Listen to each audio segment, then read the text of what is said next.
अचानक काय झालं असेल राजवाड्यांना? सकाळी तर किती छान मूड मध्ये होते, मग अचानक डेकोरेशन साठी नकार का बरं दिला?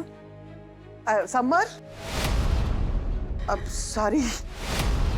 काकू, नक्की त्यांनीच राजवाड्यांच्या डोक्यात काहीतरी भरवलं असणार आहे. नाहीतर राजवाडे असा फाडकन नकार देऊन नाही जाणार.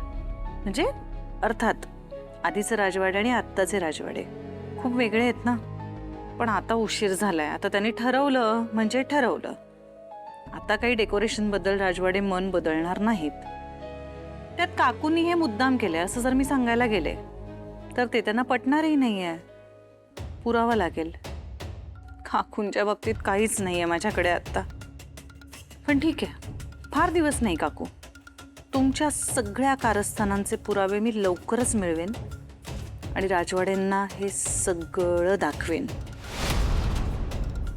स्वानंदी, अरे निकिता ताई, झाली सुष्मिता आणि अंशुमनची रूम डेकोरेट. तुम्ही किती गोड आहात हो. तू ठीक आहेस ना? ठीक आहे. काय यार, मला वाटलं होतं मी त्या डेकोरेशन मधून काही फुलं तुमच्या रूम साठी वाचवेन, बाजूला काढून ठेवेन. पण काकू तिने काही शिल्लकच नाही ठेवलं ग. दिसेल ते वाटेल ते भसाभस घेऊन त्यांच्या रूम मध्ये लावून टाकलं. तुमच्या रूम साठी पण काहीतरी ठेवावं असा विचार सुद्धा नाही केला त्यांनी.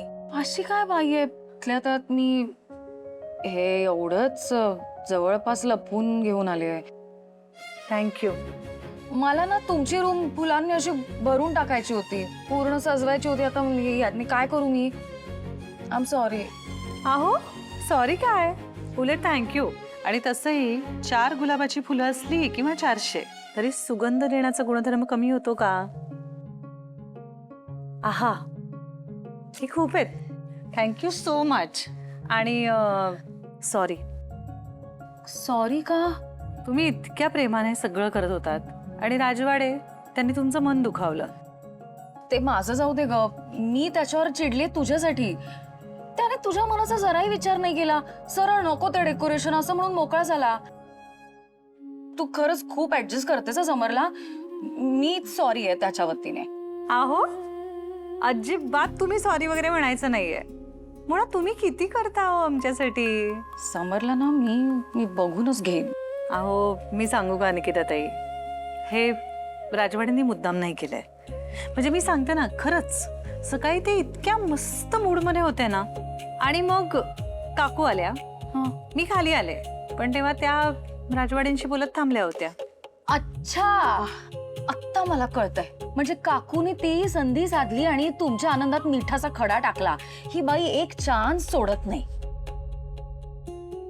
हरकत नाहीये, तो आहे ना सगळं बघतोय. आपण आता इथे काय करू शकतोय? फक्त पुरावे शोधायचं काम ते आपण करत राहूया. खरंच देव करो आणि काकूचा खरा चेहरा, तिचा खरा रंग ना समरला लवकरात लवकर दिसो म्हणजे झालं. हा बरं असो, मी आता जाते.